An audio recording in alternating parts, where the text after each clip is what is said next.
Hey, what's up, everybody? BDO44 coming at you with another video. All right, so the Phoenix Suns take the victory at home, 121-114 against the Dallas Mavericks, Game 1 of the Western Conference Semifinals. I saw a good portion of the first half of this game and missed almost the entire second half of this game, but continued to check back into the score, checking on stuff like that. But I had other interests in my world today. But I did pay enough attention to know exactly what the stats told me. Pretty much, I looked at the stat sheet just now, paid a good mind to that, and Luka Doncic, 45 points, man. You got to give him credit. He was super efficient tonight. Just hitting half his shot from the field, hitting most of his shots from free throw. He was just a phenomenal. Maxi Kleber was really good in the first half, particularly 19 points, bunch of threes. On the other side of things, you had Phoenix with 6 players in double figures. Uh, you know, Devin Booker nearly had a triple-double tonight. You just love what you saw from both teams. Jay Crowder was shooting the three very well. Ayton was eating, as I love to say.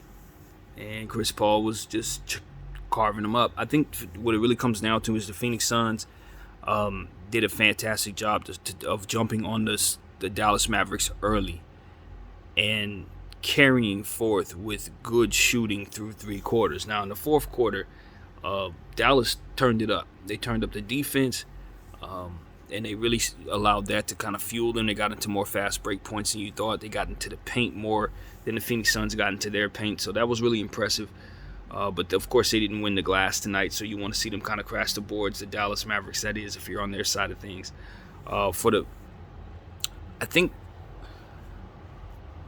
adjustments are going to be very important in this series. You could see in-game adjustments in terms of the defense. You saw what, the full court press that J Kidd put on Phoenix in the end there, and it really gave them a chance to kind of close in. That should be what they use going forward.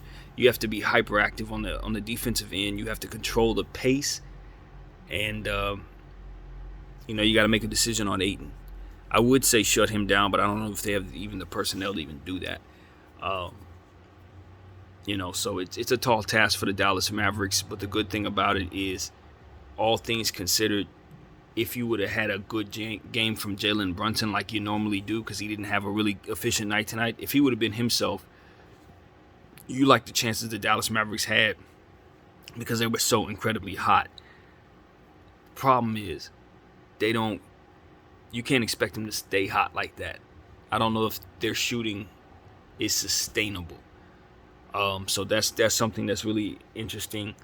Phoenix shot better from behind the arc than they did in the Pelicans series, so they're starting off well there, which is very important if they're going to beat Dallas. You cannot struggle from behind the arc. So, Phoenix did everything they had to do. You love what you saw from everybody. JaVale McGee had a fantastic key steal on Luka Doncic where he picked his pocket and took it the other way. You saw situations where Mikal Bridges was blocking 3-point shots. You just saw what you want to see from the Phoenix Suns in terms of the defensive end. As they continue to weigh this, how do you say it? Weather the storm that was coming from all those rain threes coming down on their heads. But you just got to be impressed with Ayton. He did not leave anything out there. He understands that he has a size advantage in the series, and he has every intention of making them pay for it. He made the Pelicans pay, even though they had adequate centers. It did not matter because Ayton is Ayton. So, as far as I can tell, as I said last year during the finals, Ayton is the best conditioned center in the league. I still have no reason to believe otherwise. He is the best conditioned center out there because he can run the floor like the wind. He plays both sides of the floor extremely well, and he's just eating all day long. I mean, the efficiency level that he's had in these playoffs, it's something special. And you got to consider, when you talk about Luka Doncic and where he was drafted, everybody, of course, looks at him as the jewel of the draft. But this is one of those situations where it's more like Olajuwon to MJ, you know what I mean, in terms of the draft. It's like the Rockets never complained that they didn't get MJ. Would they have been happy to have Michael Jordan instead of Olajuwon? Of course. But do you think the Houston Rockets fans are sitting up boo-hooing because they didn't get MJ? Never. And I think that's exactly what's going on with the Phoenix Suns in regards to Ayton. Yes, would they be happy with Luka Doncic? Of course. Are they in a much better position because they have Ayton weighing themselves in the center, weighing down things in the center position and allowing their shooters and everybody else to float around? Absolutely. I think they are exactly who they need to be. Ayton's in a perfect fit for his career. And I don't know that they would have built any better around Luka Doncic and Devin Booker, to be completely honest with you. So this is just a situation where Ayton has lived up to his draft status as the number 1 overall pick, despite having to deal with Trae Young and Luka Doncic being, instant Hall of Famers, basically.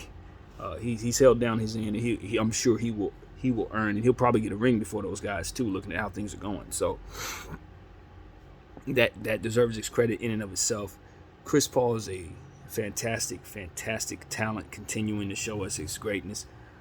He's aging gracefully. He's not getting enough credit for how he's aging, and he's showing up in these playoffs. The only thing that you are thinking in regards to people who are rooting for him is just that he stays healthy, because we know what kind of player he's in. He's been this guy since he came into the league, but he always ends up getting hurt at the worst time. So you just cringe, hoping that doesn't happen this time. But as far as I can tell, his team is good as they need to be to carry things forward regardless. And as long as he stays healthy, he has a championship opportunity right in front of him.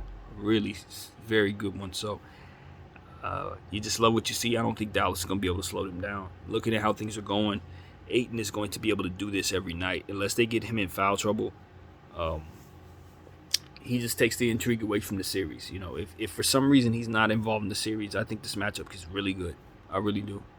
You remove Ayton, and these teams they're not bad in terms of going up against each other. The matchups look good. The star power is crazy and all that, but you just have that one piece in the middle that you just cannot account for. If Dallas doesn't have anything like that, nothing like that. So that's the problem there. And, I look at Dallas, I say their situation,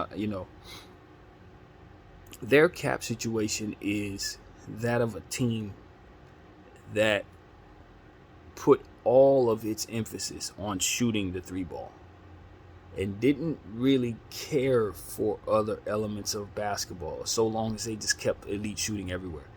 So you got contracts to guys like Tim Hardaway Jr.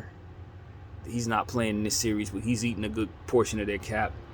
And then you look at the guy they got from the Washington Wizards, and he's making a bunch of money yearly. I mean, it's just contracts for shooters. Reggie Bullock's contract, these are all just 3-point shooters that are not really contributing other things to your team if they're not shooting the ball.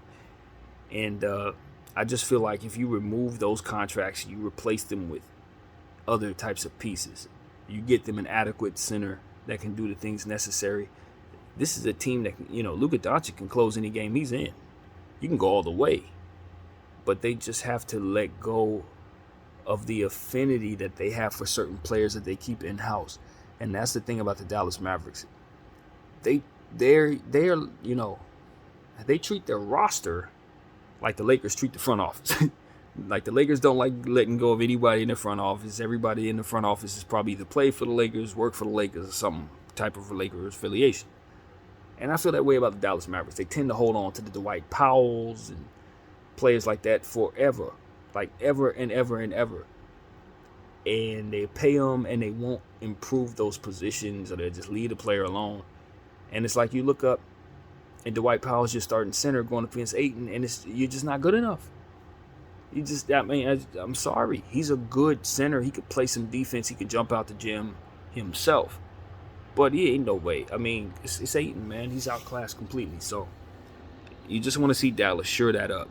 Get rid of that Tim Hardaway contract. Get rid of any other contracts that can otherwise be represented in the type of pieces that you need to compete in a series like this. Because there's no reason for Luka not to be able to compete. Where he is in his career, he should be starting to count finals appearances. I mean, he's up there with that type of talent. So it's up to the Dallas Mavericks to build properly, and I know where they've messed up, and it's in that area. Get that dead weight off of your book so you can get that man the talent he needs around him. So that's what I have to say about that. Love what you saw out of Dorian Finney-Smith, particularly in the fourth quarter. He's shooting so well. They said he's shooting 39% on the season. I had no idea he was shooting that well, so I think they need to give him more looks. I've been saying that anyway, but now that I know what he's shooting, yeah, he needs to be featured. He needs to be featured. As much as Jalen Brunson is featured, he needs to be featured. He's that good on this team, and he's that important. They don't give him enough looks, in my opinion, so that needs to happen. Maxi Kleber once again played fantastic. That needs to continue, though. You know, you don't want to have a no-show. He can't comes with 6 points in the next game. He tends to do that. You know, that's the problem with the inconsistency of the shooters that they've chosen. Those guys will be showing up. Reggie Bullock 2 for 7 tonight. That's the no-show, buddy. And we talked about that in the halftime video. Just not good enough. He has to play better if the Phoenix Suns are gonna knock them off. You know, you need Reggie Bullock to be 20 points. Reggie Bullock, efficient 3-point shooting. Reggie Bullock. So I think the Dallas Mavericks found something in that fourth quarter, though. I will tell you that. It's not that I think that what they found can't be adjusted out of, though. But you feel good that you found something to work. That full court is going to continue to put pressure on them. And, you know, I think that that's something that you could try to see if it carries over. So, yeah, the 3-point shooting is not sustainable for Dallas. The Kleber's not going to shoot that well. It's not happening. But also, you balance that out with Jalen Brunson not going to continue to play this poorly. So, he'll step his game up. I'm sure he'll get back into it if they don't shut him down. Because, you know, this is Phoenix we're talking about. So, yeah, that's the thing, man. You just look up and they have so many spirited defensive players on that Phoenix Suns team that's ready to get up under you. Chris Paul, Cam Payne, Cam Johnson, Mikal Bridges, Ayton. They all play defense, man. Even Devin Booker plays defense. And so, you know, the confidence that Devin's playing with, I mean, he's just refined his game to such a point where he's in his complete prime. He's ready to win, too. He's ready for a championship, straight up. So these are the type of players we're talking about. Luka Doncic and Devin Booker. The difference is Luka does not have his team built properly around him to compete for a championship. And Devin does. And that's exactly what you're seeing here. So Phoenix takes game one, man. I don't want to speak too much on stuff. I don't know what happened because I missed most of that second half. But like I said, that score was pretty much out of hand. But they fought their way back in that fourth quarter. I'm definitely aware of that. And Dorian Finney-Smith had a great deal to do with it. Defensively, they just put the clamps on it. And, you know, when you do that, you know, you can force yourself into some good situations. I think that's what really happened. The Dallas Mavericks did not come out with the type of energy they needed, and the Phoenix Suns did. As simple as that. Phoenix came out with a certain intent and purpose and pace, as we talked about at the halftime video. And, you know, it took Dallas a couple seconds to kind of figure out what they were dealing with. And, you know, you played Utah. Utah gave them a nice 6-game series, but you expect a certain type of intensity when you're playing against Utah. And I guess turning that off, thinking that, you know, you're going to get that same intensity from Phoenix, nah. Phoenix was the team that went to the finals last year. They know exactly what this level is about. And Dallas has not been on this level. Luka's never been on this level. He's only been, you know, kicked out of the playoffs by the Clippers basically most of the time, every time basically. So, you know, it's his first chance in the second round, and it's a different level. And he's met it with fantastic play, obviously with 45 points and straight up efficiency and just greatness. But they did not get the win. They did not get the win. So it's going to take some more for Dallas to get the victory. But ultimately, if you look at that score, Dallas has a lot to be happy about. If you believe in moral victories, Dallas got them a moral victory tonight, for sure. But moral victories do not count on the playoff card. This game goes straight to the Phoenix Suns. They have held down home court. They need to go ahead and handle game 2 as well and keep a stranglehold in this series against a team that just should not be able to do anything in the inside against them. They shouldn't. The fact that they outscored them in the paint is kind of crazy in and of itself. But I think a lot of that was skewed by the fourth quarter numbers because, you know, things change when the fourth as teams start to ramp up the defense and as you start to relax a bit and sit some of the starters and stuff like that. I think the numbers were a little skewed by that. But ultimately, It's good effort. Good effort. You love the shooting from both teams. Teams shot well. It's just a shame that Dallas shoots so well, but couldn't get stops. That's what it really came down to. But in the end, they found something defensively. So if that carries forward and they continue to shoot well, you can actually expect Dallas to maybe take game two. Momentum tells us that Dallas is going to come in feeling pretty good, and that Phoenix is going to have to adjust out of that full court defense. Can Dallas keep that up? I don't know. You're asking a lot of your players, but I think if they rely upon Josh Green a little more, the youth of that player, the athleticism of that particular player, in those situations, he has the energy to do it. He could play. He could pick up people in full court, but it's going to be tough for them to keep that up all series long, and they may have to if they want to stifle that offense. So that's what I got, man. That's what I got. I didn't really see any surprises tonight, man. No surprises. Just very encouraged by the effort on both sides. Dallas played their heart out. They just happened to not to win. So it is what it is, man. If they can get bigger performances out of players that they normally do get good performance out of, who knows? As things goes differently, but the defense will have plenty to say about that. And that's what I got. BDF 44. Thank you all for watching. I'm out.